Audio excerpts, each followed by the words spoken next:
Good evening, everybody, and welcome to the first episode of This Week Unloaded on the Unloaded Media channel. Tonight's guest, we have Tardot. Hey, Tardot. How's it going, man? And, of course, as always, it'll always be thank you for the invite. And next, lovely wife, Gunpowder Beauty. How are you tonight, Gunpowder? I'm doing great. Thank you. Thank you for the invite. This is awesome.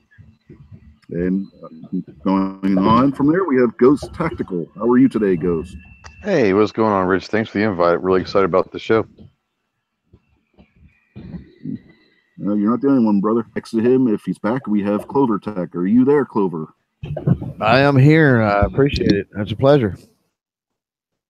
And producing the show, we have Mr. John Z on the soundboard. How are you tonight, John? I am doing well. Thank you, everyone, for joining us tonight. Mr. Tardot, you're going first on your subject. You want to explain to everybody what we're doing tonight?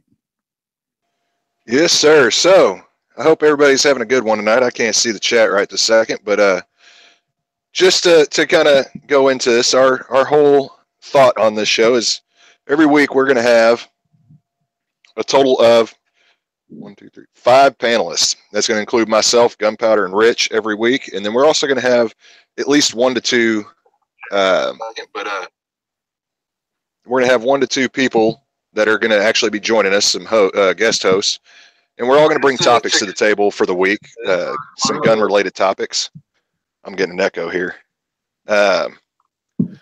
So my topic for this week is just this right here. It's the fact that we've started this show, and this actually started probably a few weeks ago as just a thought that Rich had thrown out there. All he threw out in one of the chats was, I need somebody to help me out with a show idea I have, and it went from there. And my whole thought process with this and bringing this up for our show topic or for this show topic or this topic for the day is just how easy it is to get a channel started, get these live streams started, to get your voice out there and get your just what you believe and what you think, especially when with these it comes down to the Second Amendment. But any kind of show you're looking to start doesn't even have to be Second Amendment related, but for our community and purposes, it's Second Amendment. And so I thought I'd bring that to the table and see what everybody's thoughts are about not only starting a new channel, but the new channels that we've got going, and how this is starting to progress with the gun channels and everything else that we've got going for us on YouTube. And I know with Night Strike doing GunTube and different things that we have going right now. I don't know if you want to start it off, Rich. Yeah. So what we're going to do is everybody you see on the panel is going to have a topic that they're going to pick from, that they can choose anything from the week prior, from last Sunday up until today before we went on the air, as a story to talk about. And then everybody will jump in when they're done basically going through the run, and we'll have a short discussion about that story. John is going to be watching the chat. If one of you has a comment that he feels we should be addressing as far as what the topic at hand is concerned, he will let us know. And I will go first with the first topic. And tonight I want to discuss the new Smith & Wesson that's coming out, the 380 Shield EZ. Excuse me. I've been looking over this on a couple different articles, and this looks like it would be a very good firearm for someone with who has disabilities with their arm, or an elderly person. I'm going to try and screen share here if I can. Let me see if I can. Can you guys see that, or is it not showing up? I'm not getting anything. There. Yeah, Are you getting it now? Either. Yep, you're good. No. Oh, is he? On mine, it's not screen sharing. Oh, well. Whoever's running the actual thing, there you go. Just Yeah, let me go. Let me set it up real quick. So you're the only one showing up, man. All right.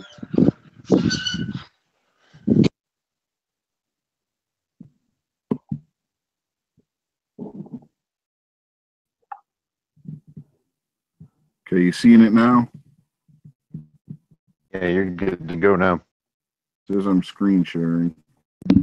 yeah, Hello? he's still not presenting though. He's got to present to stay on the screen, Yeah, or I everybody think has to mute it. Targodot's going to do that, but it is screen sharing. I think Targodot's going to. Yeah, I'm setting it up on there, but it's not. For some reason, it's not putting you as a presenter.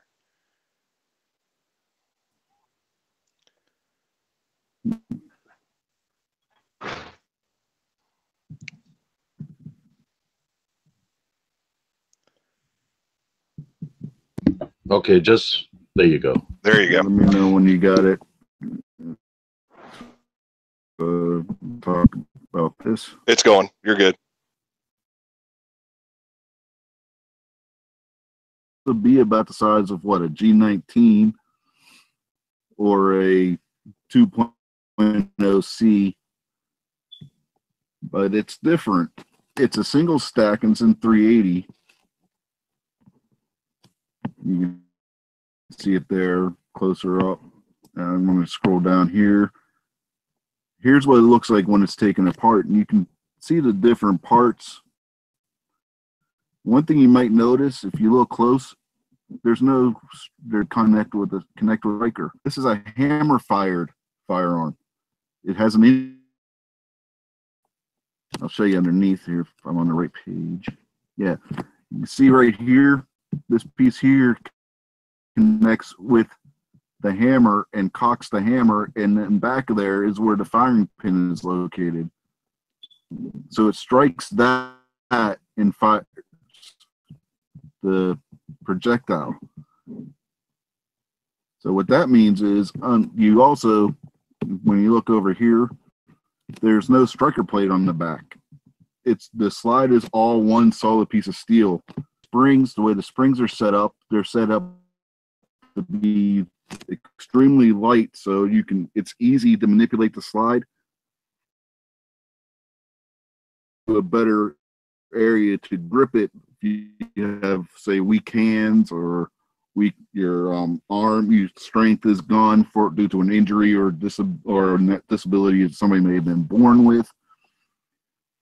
And then it's got the extra large safety on it, sort of like what the full-size M&P would have instead of the shield type safety. One problem I have with the weapon is the name of it. I don't know why they put the shield name on it, because it's really not a shield weapon. It's a full-size, almost service-size weapon. Instead of having the hinge trigger, like what a shield or M&P would, it's got a grip safety that's extremely easy to manipulate.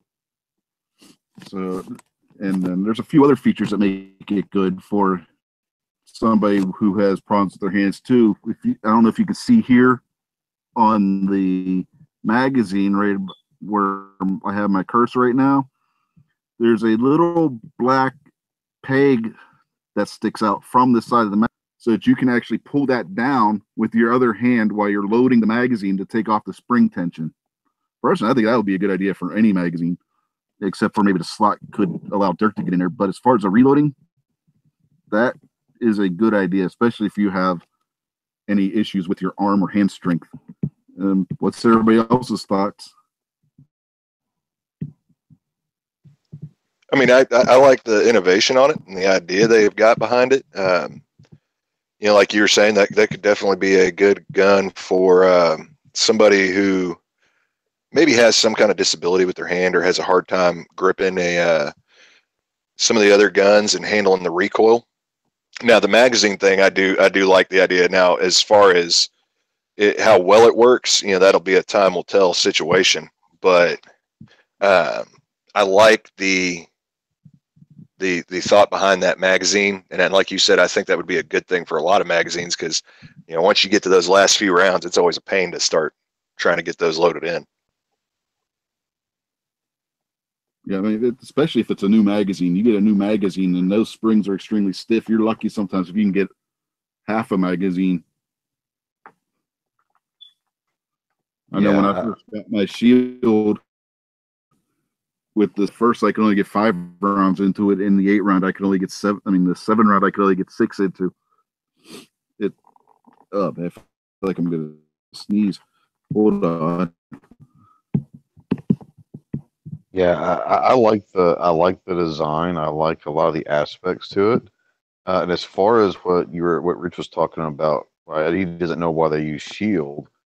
I think that was purely a marketing move because the Shield platform is one of the most popular CCW platforms in the world. So I have to imagine that they just use Shield for marketing purposes. But yeah, everything I've read about it, I've seen some videos on it. I'm excited to see it in person. But I think that it's an interesting concept to have a full size, a quote unquote full size duty size weapon, but chambered in 380.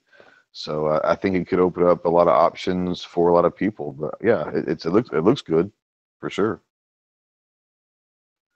And it is something new with with the grip safety. That is a new concept for Smith, especially for the Shield series. So I'll be interesting to see what Shield fans versus 2.0 fans.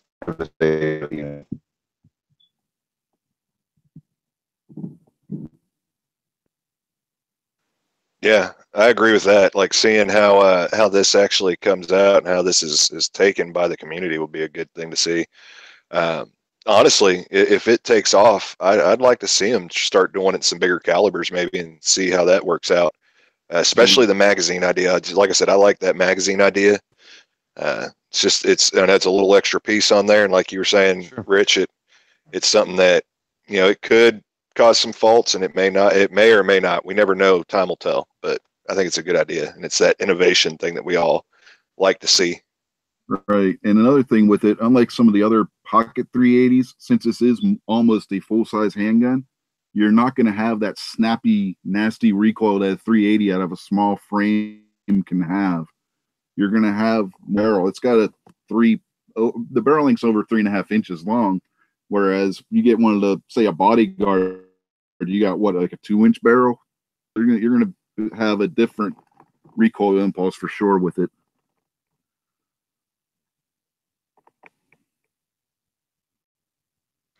Yeah, I'm kind of wanting to see what the next evolution of the Shield is. I carry a Shield and I also have a bodyguard. But my Shield is my EDC and I love it. But I would be interested to see, like I said, what the true Shield fans say about this gun. Not saying it's a bad gun, but it's not like it's like Rich said, it's not necessarily a Shield. So it'll be interesting to see what the comments are from the Shield fans, but I do think it's a phenomenal looking gun. Yeah, we both carry a Shield Ghost, and I don't get if it just called it like the M&P 380 EZ or the M&P EZ 380 and just left the Shield name off of it altogether. Yeah, but like I said, I think they use the Shield because the Shield's so popular. For me, in my opinion, I don't know this to be true, but it sounds like it was basically a marketing ploy to capitalize on the Shield franchise. Hey, I have a question. What's retail on it? Retail. I don't know if they had that listed. Let me check both these articles and I'll get back to you on that in a second, Clover. Yeah, that would be a big part of it. I'd imagine, I'd like to say I'd imagine it's probably going to be around the same price as probably your Glock or cheaper. Okay, there you go. MSRP is $399. Yeah, $399. So you're looking at a $300 gun. That's not bad, Well, $250 to $300. Probably in the store. Depends on a lot of different things. It's going to depend on demand and on a lot of different issues, I think. But yeah, I don't know. I mean, I'm not. None of it impresses me. I don't like the idea of a large frame 380. I mean, it just doesn't make any sense. Browning tried that with their little 1911 style. But it hasn't been the most popular. Now, this being polymer, I mean, that, I don't know, maybe, but it just seems like they're trying to cater to such a niche market that I don't know how well it's going to go over. Right. And it's all going to depend on. It's all going to depend on, at the end of the day, how well it performs, how well it shoots, and a lot of other aspects. And I'm going to throw this out there simply because I love my Glock 42. It's not snappy, at least not to me. I've never got the impression on that little pistol that it was snappy with 380. It shoots just as smooth and nice as any other Glock I've ever shot, regardless of the frame size. And, I don't know. I just don't, with 380, I don't see the need of, all the extra stuff. And as far as, you having problems where you can't rack a slide or something like that, how does that speak to additional dexterity? And if you're having additional dexterity issues, then there's other things like, grip and trigger pull and other things that are going to come into play that the pistol's not going to solve. That's going to be a, shooting mechanics issue. So, I just fear people are going to look at this and think that this is potentially going to solve all of their problems because they're, whatever, mildly handicapped, I guess would be the word. I don't know what you would call it with somebody that, can't necessarily manipulate a slide or whatever. But yeah, I just see it as a very small niche market, and I just don't. It's definitely not one that's for the masses, and I don't know that it's going to have the staying power. Well, yeah, the 380 market by itself is a relatively small. It is niche, Agreed. Yeah. But John just put what Jelsma had to say in the side chat, and Jelsma brings up a good point. In Europe, they've been using 380 in full-size handguns for years, including military firearms. A lot of militaries, particularly before World War II, were being issued 380s. Europe design. Hey, Europe's been using socialism and communism too, but you don't see that going on. We try to fight that, don't we? So same difference. But just because Europe does it doesn't mean it's right. Come on. Yeah, Europe. Just because Europe wants to use a pea shooter, that's fine. Yeah. But again, I think going to your point, Clover, the niche market, that's exactly what they are going after. They're with this, in my view. And if you read the full article that was listed on Shooting Illustrated, I don't have. That's something that the author of that article even brings up, is that this looks like it could be a good firearm for an elderly person or somebody that does have issues with arm strength. Yeah, but to my point, but the arm strength when it comes to the racking, the slide, and everything, because the springs are supposed to be lighter and all that. Yeah. And then the other article mentions about how it only has a 4.5 pound trigger, and it's one of the most accurate 380s that Guns and Ammo has ever tested. Yeah, I just don't, like I said, when you're dealing with a niche market like that, I mean, you're talking about all the R&D and everything they had in developing, prototyping, and all of that, and they're going to have to recoup that before they ever make a dime, and then when you're trying to serve a niche market, I mean, that's not anything that, I dare say it, I say it with a little bit of hesitance, but for the vast majority of people out there are not looking for a full frame, 380. If there are, then I mean, they're gonna you've got your SIGs and you got some other things from Europe, and I own those, but I mean, I own those because they're, law enforcement, milsurp, whatever from, another country. I don't own those because that's something I'm going to carry on a daily basis, or I necessarily enjoy shooting. So it's a whole different mindset behind it. putting out a new production gun in a niche market, and all the cost involved in everything. I mean, I don't know. I mean, it's Smith and Wesson, and they probably have millions of dollars that they can dump into this, and it not even work out for them. So, right. But that's where I said I know I'm going to kind of be the dissenting vote here. That's the whole idea. I don't know. I wouldn't have, being in charge of Smith and Wesson. I don't know that I would have messed with it. Well, and I want to just touch on one thing real quick. And I'm sorry, Rich, go ahead.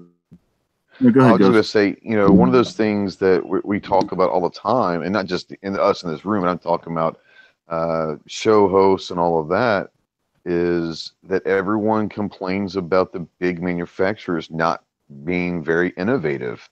So I'm not saying that I think this is going to be an awesome gun. I'm interested to see how it turns out, but it is a big manufacturer thinking outside the box. I'm not saying it's the most innovative thing in the world, but it is something different. So there's a part of me that wants to applaud. Now, I'm also a big Smith fan, so I'm not a Smith tard or anything like that, but I do enjoy Smith Wesson's guns.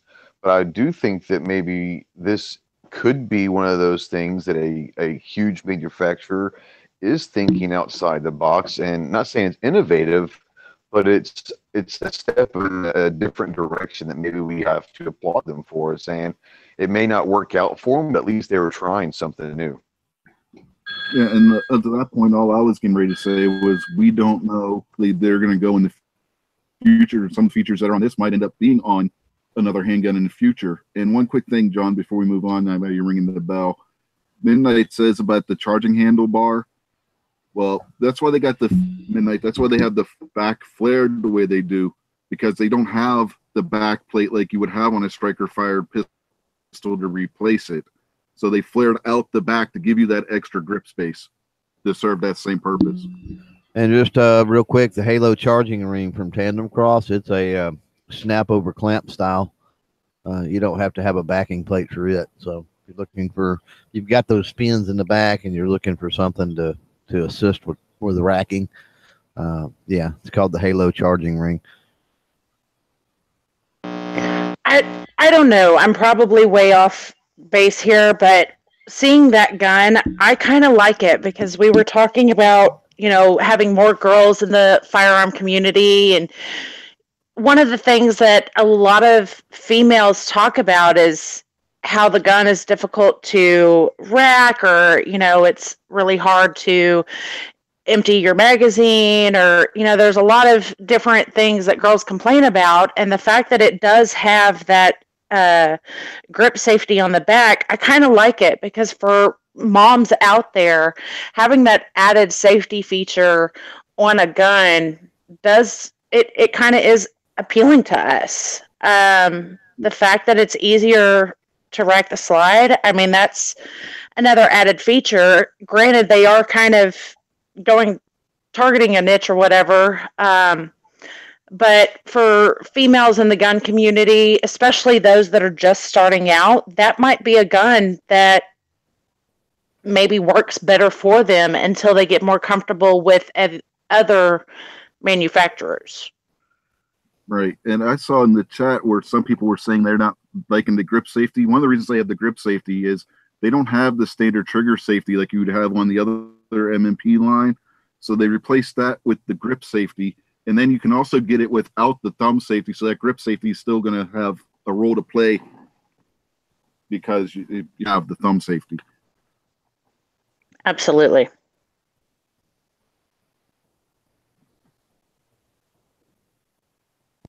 Okay.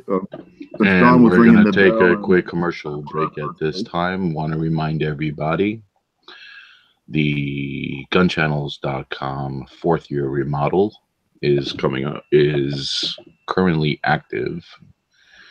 Having reached its funding, it could always use a few more dollars to make the site even better for us. In addition to all the updates, it's going to take place. I'm going to put in the link in there on YouTube for everybody to go ahead and check out that gunchannels.com Indiegogo program. Please make. Oh, and I can't add it because I'm not a mod. Thanks. Okay, I'll put it in there for you guys on the internal.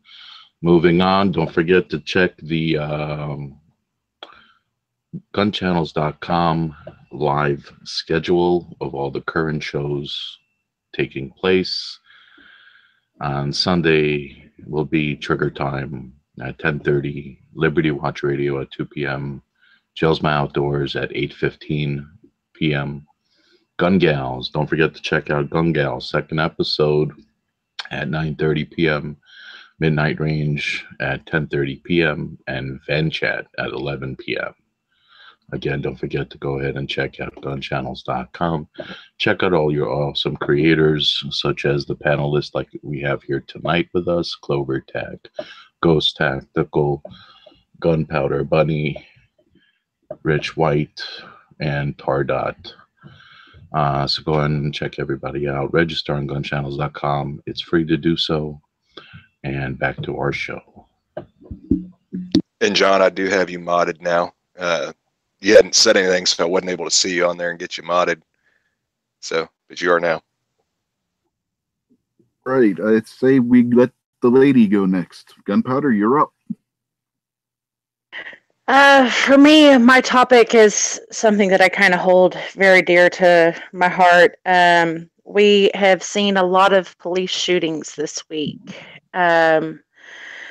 Just the other day, we had one in Richardson where the officer was shot and killed. A couple of hours later, there was two officers in their squad car going down the highway, and they were shot upon. And thankfully, those officers were not seriously injured. But this is something that's kind of happening all over the world, especially in the United States. And I would like to have everybody's opinion on what is causing everyone to kind of lose their mind. I'm not sure where the lack of respect for our law enforcement happened, but it seems like it's a growing problem. Oh, teacher me, please, teacher me. Clovertac. The issue I see is this is not a respect for law enforcement. This is a respect for your fellow human being, and also a respect issue, lack of respect for yourself. And it's a societal problem. Now, that being said, we have certain politicians and oh heck, what am I thinking? Famous people, celebrities that want to perpetuate this stereotype that pretty much all cops are crooked, all cops are bad. So I mean, it's understandable that they're going to get the brunt, I guess, of what's going on. But when you boil it down to things, I mean, it's kids aren't taught to respect anything anymore. They aren't taught to respect property. They aren't taught to respect others. And like I said, they aren't taught to respect themselves, and that's a big thing. And it's kind of like the old adage, it all starts at home or whatever. And that's the same way. I mean, you're not going to learn to respect others until you can respect yourself. And I think that's where it gets into play. People, see law enforcement, and I'm not that way. I have friends in law enforcement. I know them personally. They're great people, and so I have this perspective of law enforcement that, at the end of the day, it's just a job. It's a tough job, and they have to do their job. So if it's an altercation, if it's a situation where they show up, just make their job easy and everybody goes home. Okay, there may be a little inconvenience in that, but respect the fact that they have their that job.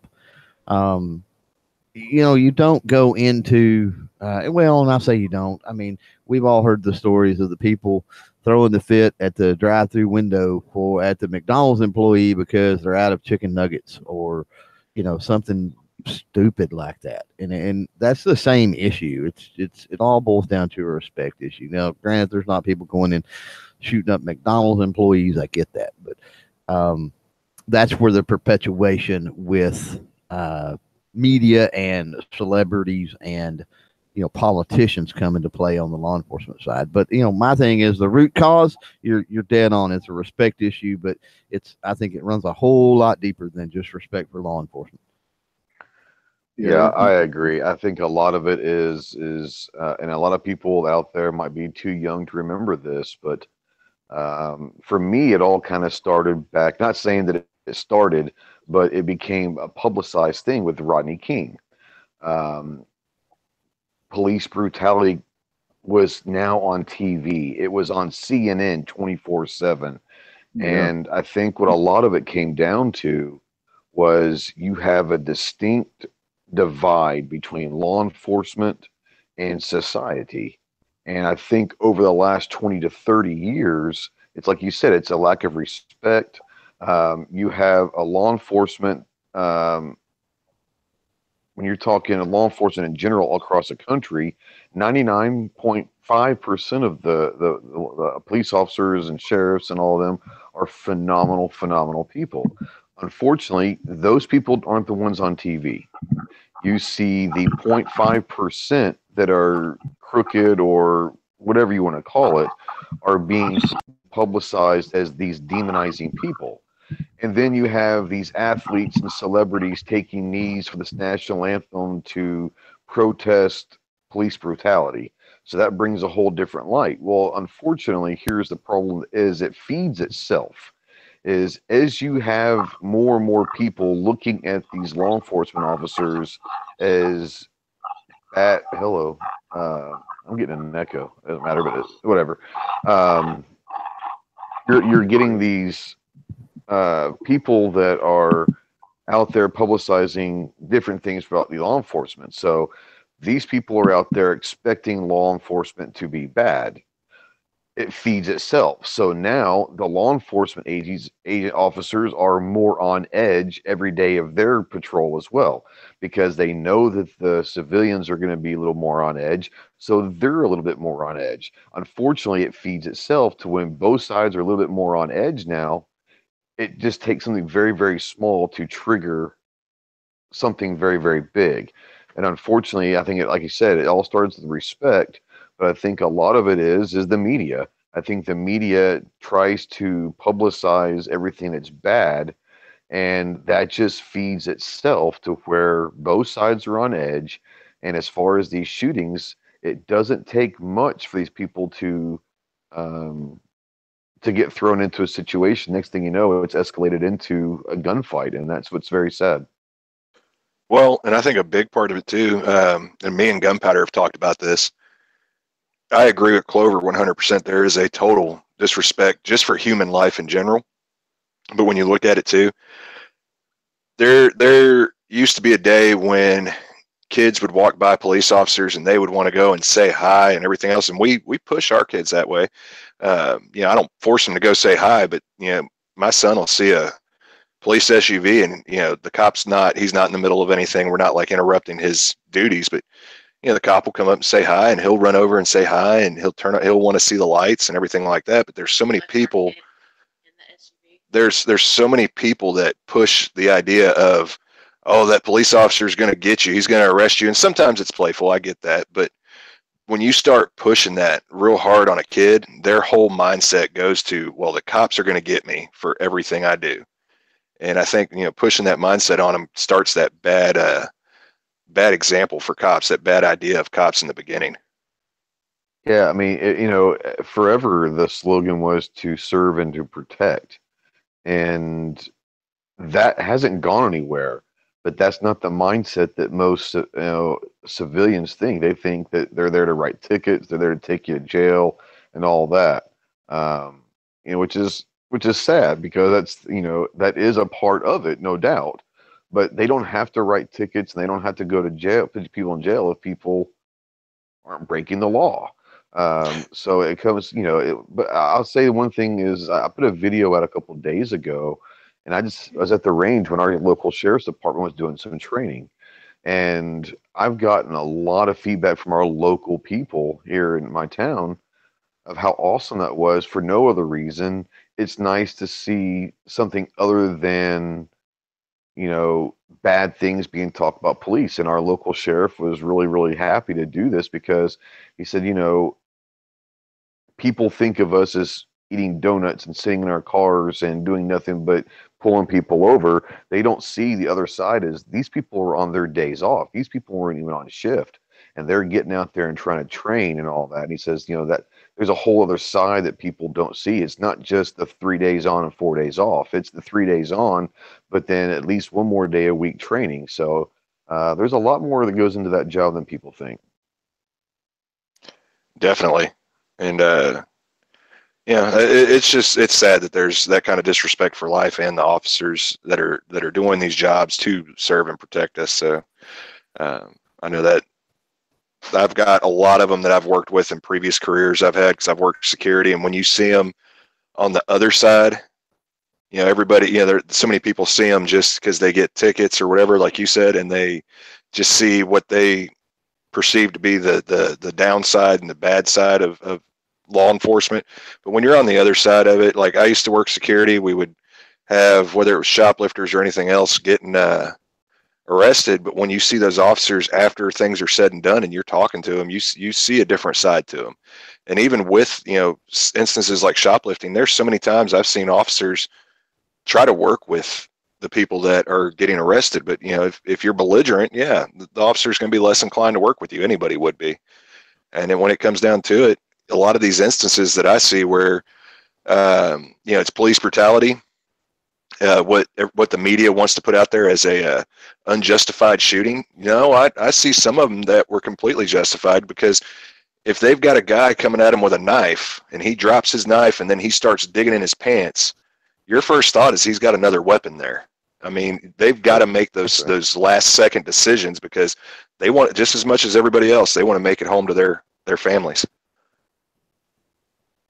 Now, Graham out there has a point. He says he sees a lot of his students and kids who demand respect first, or they won't give respect back. And you know, that's the thing. Respect is a two-way street. Don't sit back and expect to get respect if you're not giving it. And I mean, it does work both ways. So I mean, I'm not taking up for the kids in that regard or that respect, but I'm just saying there's a give and take there that has to go on. And absolutely. And to that point, I want to sort of talk to law enforcement for a minute. I know there's probably not any of the local law enforcement listening to this, but if there's anybody out there, just want to put this thought in the head, and maybe they can perpetuate it to colleagues or whatever. Law enforcement has become, unfortunately, a reflection of society, because those officers are growing up in the society we're talking about that is already lacking respect and everything else. And so, you know, those people go to work in law enforcement. They are a product of society. You have to realize that in law enforcement, this has been a very long-standing tradition that law enforcement it still is, in a way, and certainly should be held to a different standard. They are the watchdogs, the guard dogs, the sheepdogs, whatever. And they should be of a lot better moral character than what I see a lot of them are, even in day-to-day life. You know, I'm not saying they all have to be Andy Griffith. That's not what I'm getting at. But, you know, I see situations a pretty regular where you have sheriff's deputies, local city cops, whatever the case may be, and they get caught and they're having an affair with this person, or they're cheating on their wife, or they're cheating on this guy's wife or something in the community, and that needs to be dealt with. And I see in the community around here, it really doesn't. It sort of gets swept under the rug. It's that old Bill Clinton adage of, well, that really doesn't affect the job that they're doing. Well, yeah, it does, because they need to be held to a higher standard. They need to be better pillars of the community, and like I said, of better moral character than the average person. And it's sad that, you know, Midnight says, and I was going down this road because of what Midnight out there said. He said that, you know, he said they see the stuff day in and day out. He said, and they have to deal with stuff day in and day out, and they just have short tempers. Well, if they ever get to that mentality where they rise above that and they understand their role in society, then I think that could possibly lessen the way that they have this negative outlook on their job, and then maybe that would affect their temper. Because I totally get having to deal with, I couldn't work for, let's say, the prison system babysitting adults. Just not happening. That's got to be the most annoying job in the world. And so I can understand, on the same token, law enforcement and having to deal with the dredges of society day in and day out. But you have to put yourself in a position to where you rise above that. Like I said, your moral character allows you to do that. So I guess to all the law enforcement out there, do your job. Obviously, stay safe. Come home to your family every night, but also, work on being that pillar of the community. Work on being that watchdog and that guard dog that you're supposed to be. Don't fall into the trap, even in your everyday life, of being like the general people in society, because your job demands you to be more. I don't want to go all into the be all you can be army slogan, but that is something I think that they need to take into consideration. And if they can't do that, maybe find another career choice.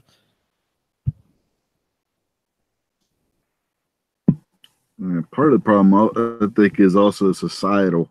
You get a lot of communities, I don't want to go into specifics, where they're taught from a young age that the police are out to get them, and the community leaders perpetuate this stereotype, and that causes a lot of issues too.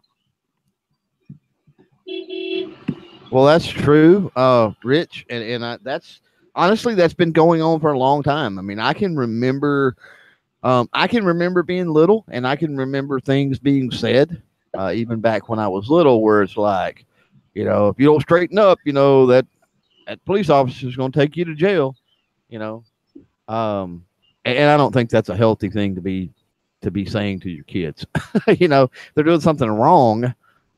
That's different. It's like, hey, if you don't straighten up, but if they're just acting up or being rude or throwing a little tantrum or something, and I remember an instance to where there was and I don't remember if it was at a parade or exactly what was going on, but it was a situation like that, and I just vaguely remember it, where there was this little kid, and I don't know if it was a him or a her, but there was a little kid, and they were probably 5 or under, and they were throwing some kind of fit, and there was a law enforcement officer there, and the mom said something about, if you don't straighten up, he's going to take you to jail. And the law enforcement officer come over there and squatted down with the little kid and had a conversation with him, and basically told him, I'm not going to take you to jail for acting a fool, but here's what you need to be doing. You need to straighten up. You need to, you need to be good, all of that kind of stuff. And it really flew all over that officer when the mom said that. So, yeah, I totally agree. We got to get away from this thing to where the cops are the boogeyman. And we're going to take a quick break over here now, and just want to remind everybody to go check out R.L. Sears over on YouTube. He is having a subscriber appreciation giveaway, so go check him out. Also, please remember to check out Gun Gals at 9:30 p.m. tomorrow, Sunday, over on the Gelsma Outdoors website. It is their second show. It is a great bunch and a great chat. For all you ladies out there listening, hop on and join that chat as well. The rest of the guys enjoy it, and we hope you will join us for that show and help support them as well. And back to our show.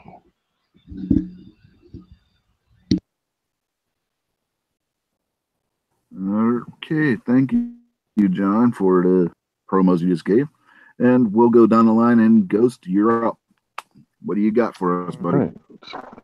The topic that I would like to talk about is it's kind of a feel good. I mean, kind of a story for the gun community. The headline is Utah concealed carrier rescues police under attack. In Springville, Utah, police say that the quick actions of a concealed carrier helped possibly save the life of an officer. Basically, what happened was an officer was talking to an individual, and that individual decides to attack the police officer. And it just so happened that this man, I'm going to get his name because Derek Meyer.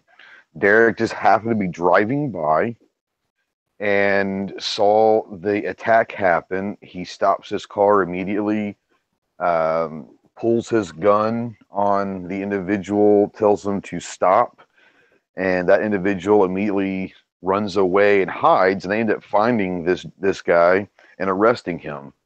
And about a few minutes later, some more officers arrived on the scene, but we don't know what would have happened to that officer had Derek Meyer not seen it, stopped the car, pulled his own law-abiding, permit-carrying, concealed carry weapon and stopped an attack, because we don't know if that other guy beats a cop to death. We don't know if that guy pulls the cop's gun out and shoots him and then runs off and starts shooting. We don't know what happens. What we do know is that a law-abiding gun person that is legally carrying saved possibly the cop's life and many others' lives. So I think we don't get too many good media coverages for gun people.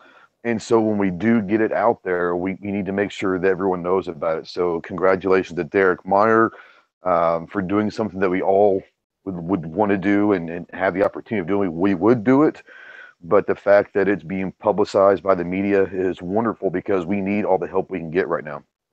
That's my topic.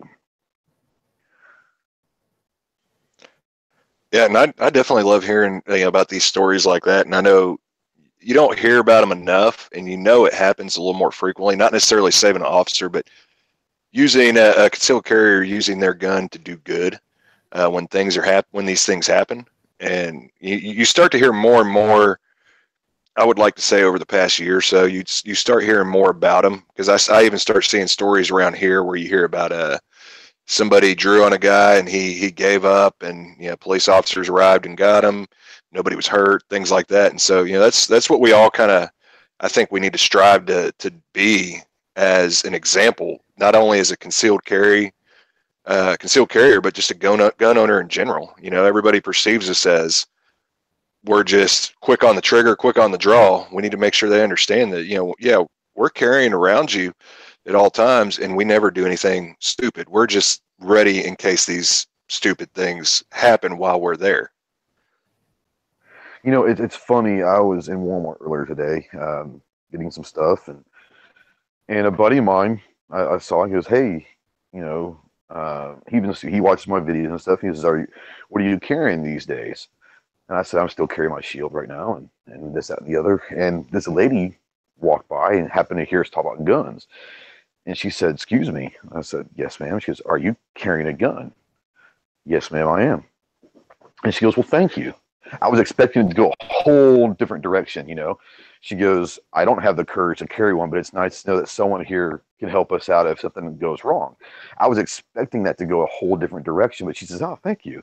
It makes her feel safe that there's somebody that could help, Walmart may not make a big deal because it's so big, but it was interesting to hear that from her, because usually when people walk up and say, "Are you carrying a gun?" they start freaking out. Oh my gosh. And this was "Hey, thank you. I appreciate that. I don't carry a gun, but it's nice to know somebody is, just in case." So maybe it's because I live in Arkansas and it's a little bit more gun friendly than other places.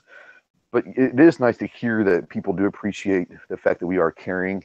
Some people actually feel maybe a little more protected. I don't know. But they don't get publicized enough. It does happen a lot more than than they say, but it is nice to finally get some decent publicity. Yeah, I had the opposite situation happen to me. One local, I think it's Dollar General in town here.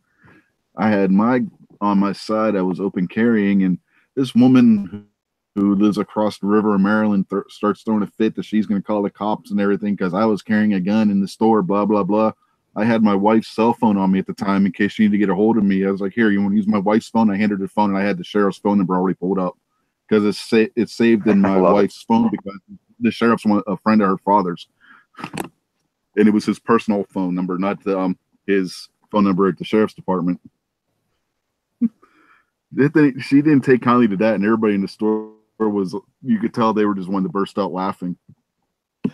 Yeah, and I mean, the most experience I've had was I've opened and around here, since Texas has adopted open carry, it's kind of become nothing to see it. Which, I mean, I don't even see it a whole lot, but when you do see it, there's nobody really making a big stink about it. The most I've had was going to the gas station. I went in there one day while they were busy, and I was open carrying that day, and I happened to have somebody go, "Does he have a gun?" You know, they were all just talking amongst themselves, and I could just overhear somebody else saying, "Yeah, it's no big deal. It happens around here all the time." So, you know, around here, it's just one of those things. They all kind of take it nonchalantly. I don't get a thank you, but I don't get an earful from somebody. Yeah, I think it really kind of depends on where you live, and is it a more of a gun-friendly state or town or city than not. I mean, it's just going to be different, but you know, it's interesting how people react. But it is nice to finally in the media show and publicize that, like you said, we're, you know, just because we carry guns doesn't mean that we're trigger happy crazies. We're people that are there about, you know, respecting our and people around his lives, and you know, so it's nice to see. Every now and then, it's nice to see a little good feel good story. So yeah, carrying. And I've seen a few of those through Texas around here, and like you said, gun friendly states seem to be more adapt to when you see even the media in the area. They may still be kind of liberal or whatever, but when you get to the more gun friendly states, it does seem like the media, even the local media, tends to be more inclined to put out those feel good stories about something like that, or those stories where somebody was successful at protecting their life or somebody else's life. Oh, for sure.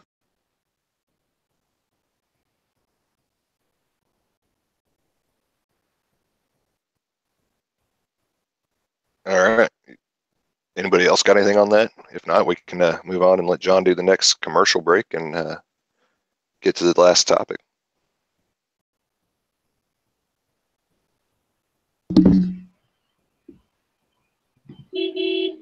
And it's time for our final commercial break. Just want to remind everybody once again to go check out the gunchannels.com 4th year upgrade. You can check out the link on the YouTube side. Go support Gun Channels. When you do, you'll have the opportunity to receive a first run channel trading cards, and also the opportunity to sponsor one of your own if you so wish. So again, go check out gunchannels.com 4th year remodel project on Indiegogo, as well as go check out gunchannels.com website. It's free to join. You'll have like-minded people as well on subjects such as firearms, as well as many others, camping, hunting, and such. So again, go check out gunchannels.com. And our final mention tonight is going to be the hashtag Gun Channels Blitz, where we are going to mention the YouTube channel Calaveras 32 Special, who is our Gun Channels Blitz hashtag member of the day. And back to our show.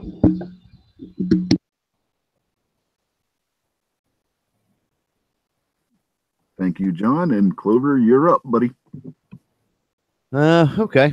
What I want to talk about is I ran across an article. This came out back in June. Apparently, the CDC or June, come out in January actually. The CDC did some numbers, and the headline on this is unintentional shooting deaths are down 48% since 1999.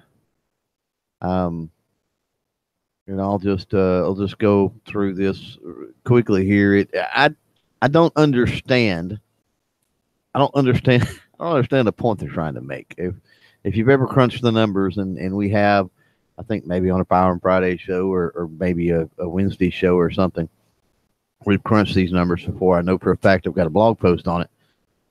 And, to even mess with unintentional shooting deaths, that number is so low that it's weird. So I'm not sure their game plan or what they're getting at. But it says the CDC reports there were 489 people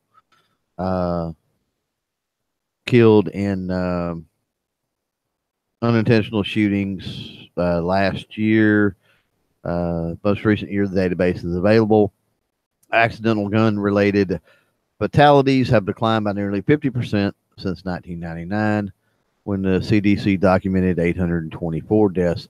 The CDC attributes the decline to the growth in gun safety education programs, the increase in state laws regulating gun storage at homes, and declining numbers of homes with firearms.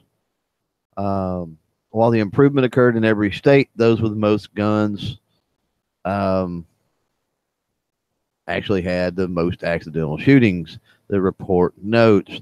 But to many gun rights advocates, the number of gun laws have nothing to do with the number of gun-related deaths. They question the numbers. At least they question the numbers often paraded about by gun control lobbyists, who often include deaths associated with crime and suicide into one big number that makes it appear the actual firearm all by itself is lethal without a human pointing and pulling the trigger. And let's see, not real sure if anything else here is necessarily relevant. When it comes to making an anti-gun point, every death matters, writes Tom Knighton of Bearing Arms. There's a reason anti-gun zealots lump suicide numbers in with homicides to make their point. They want a large number as humanly possible because big numbers look scary. They can't quite get away with just throwing out large numbers with absolutely no basis in reality. Though they're close to that, they don't get me wrong. So they gather anything that looks remotely like a gun death to make it their point. And I'm not going to go on because it's kind of more of the same there. And what puzzles me about this is the CDC throws out basically three main reasons why they think that the numbers have dropped. Did they list them in that order for a reason? Gun safety education programs being the first, and then increase in gun storage regulations in homes the second, and then decrease in homes with firearms. And then if so, I have a real problem with the last two, because I don't think that the gun storage issue is that big and relevant. And then I also don't believe that there's a declining number of homes with firearms. It would seem to me that the first and last reason they're kind of contradictory in a way, because if you've got an increase in gun safety education programs, then why would there be a decrease in firearms in home? You would think that would be more people taking an interest, getting into the responsibility of protecting themselves, getting into the sport, getting into hunting, whatever facet it might be. And then the second thing is that they even really brought this up anyway, because the amount of deaths they want to mention in here, they tie in all of this stuff about big numbers and how, well, they tie homicides and suicides into this. No, they don't. So they've kind of convoluted this article a little bit, which is a bit disturbing because the unintentional shootings is like the very lowest of those percentages. They only account for talking about accidents, only account for like 1.3% or something like that. So, even what they're talking about is, well, the regulations helped. Well, the regulations helped drop the amount of deaths by 50% on 1.3%. That's an awful lot of regulation and things to deal with for such a small number that how do you even attribute it to any type of a factor? So that's sort of my discussion is going to be, why would they focus on such a small number? Do they not want to focus on larger numbers that have dropped more percentages, I guess? Okay. You said this was a CDC. Here's something I found out when I was doing, because I've had to do different reports based on a study that came out from the CDC on firearms, whether it be murders or what have you. And I found out something very interesting about CDC studies. Their statistics, a lot of the times, particularly under the Obama administration, were coming from the Brady campaign directly. You really can't look at a study from the CDC on firearms and take it seriously. One glaring thing that I've noticed, I was doing a report back, this would have been back in 2013 on murder rates in the country, and what I had the look on what the CDC had to say. The CDC said that there were somewhere around 16,000 homicides for the year 2012. So as part of my report on that, I went over and I cross-referenced that with the FBI's official stats. They were off by 3,000. They were over by 3,000. So I take any study that comes out of the CDC with a grain of salt at this point. Well, and even when you look at what the CDC says, when you talk about the Obama administration CDC, they did their review of gun-related deaths back when Obama was in office, and they actually came out and said exactly what Clover was saying, that the gun-related deaths dropped.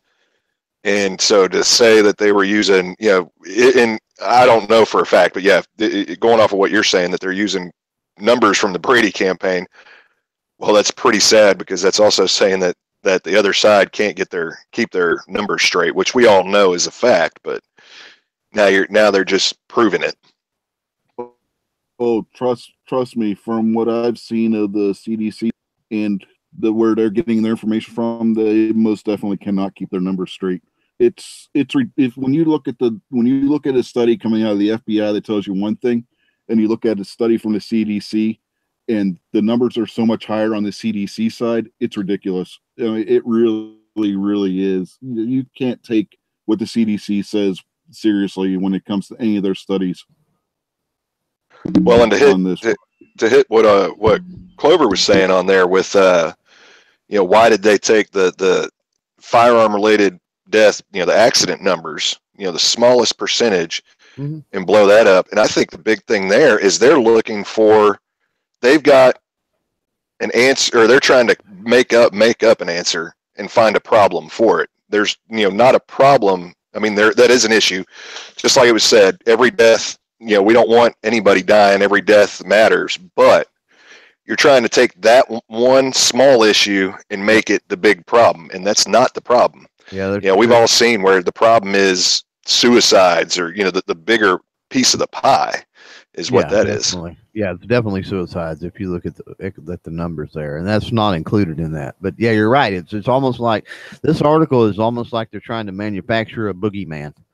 And I guess this has become the boogeyman show, but that's what I get out of it, is like, we really can't find anything, so we're going to take this really, really small demographic, and then we're going to attribute this to, we're going to throw a bone to the gun people and say, well, it's because of safety and regulation and less guns in the home. Well, you can't have all three of those happening at the same time and creating the same effect. There are three different actions that produce three different results. And even in their previous study, the comment was even made that, gun ownership was up. I mean, you talk about during the Obama administration, they had the fear buying going on. Oh, he throughout was the biggest salesman in the history of the country. Yeah. Yeah. So there's no way in heck that sales were down. I can almost guarantee you they were up a lot, and there was probably more new gun owners in that time period than ever before, really. Yeah, well, don't let the facts get in the way of what they're going to tell you is the truth, because they don't know what the facts are. They make them up as they go. Like Clover said, they're trying to make a boogeyman where there isn't one, and they just don't know how to go about doing it. So they're just going to throw whatever at the wall and see if it sticks. Yeah, and that's exactly what this is. It's like they just took a bucket of chum and threw it at the wall, and it's like, okay, does that spell out anything? It's a horrible, it's a horrible article. That's why I wanted to bring it up. It's the report, I should say. It's just horrible. You would expect better out of something called the Center for Disease Control. You would expect something a little more factual, a little more hard evidence, a little more numbers. But yeah, what you're saying, Rich, makes total sense. If they're pulling off of that Brady campaign.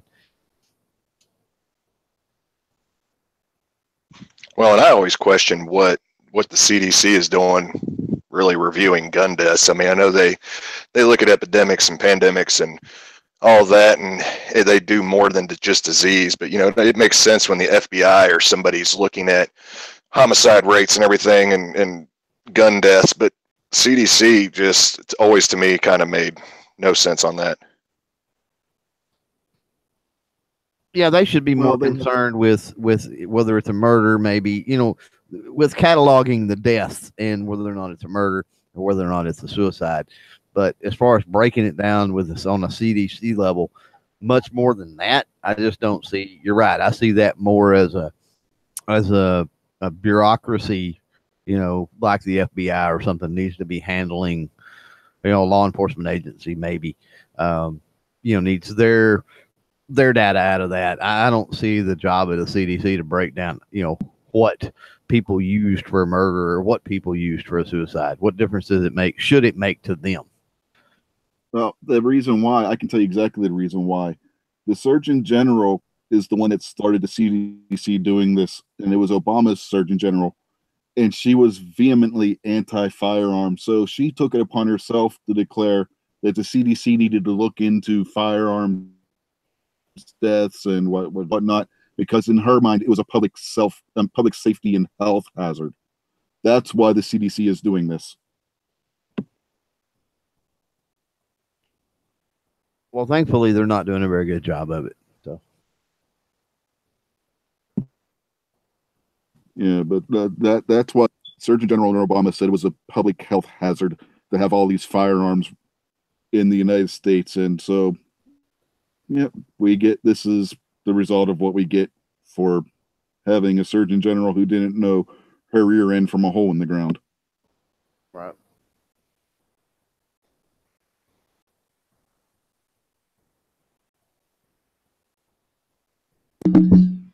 I want to take a minute to remind everybody, if you have any questions, please forward them to thisweekunloaded@gmail.com. Thank you.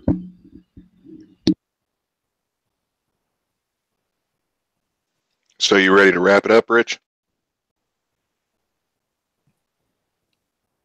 Unless you all have any, or if anybody out there in the chat has any questions they want to ask on any of the topics. If not, we can call it. Well, I just want to remind everybody, I know we've done a few commercials about it, but definitely take a look at the Gun Channel's 4-year remodel. The app, they're trying to get an app going. Last I heard, they were pretty close to having that goal met. And from what I'm hearing, it's going to be a good change. It's going to be a nice change of pace on there, and getting an app going will definitely help out a lot of mobile users. And then I also do want to remind everybody, we already had our show earlier today, but Clearing the Chamber, 7 p.m. Central, 8 p.m. Eastern on every Saturday.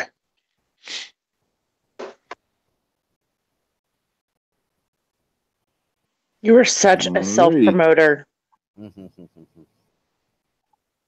Well, I was just about to ask you if anybody else had anything they want to promote.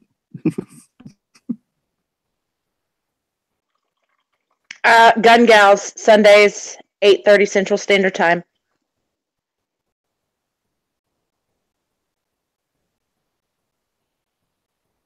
All right, if that's it, I'll go ahead and I don't know if anybody else has anything, but I'll go ahead and close it out.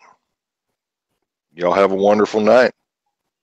Yep, thank you all for showing up, and I hope you enjoyed the show.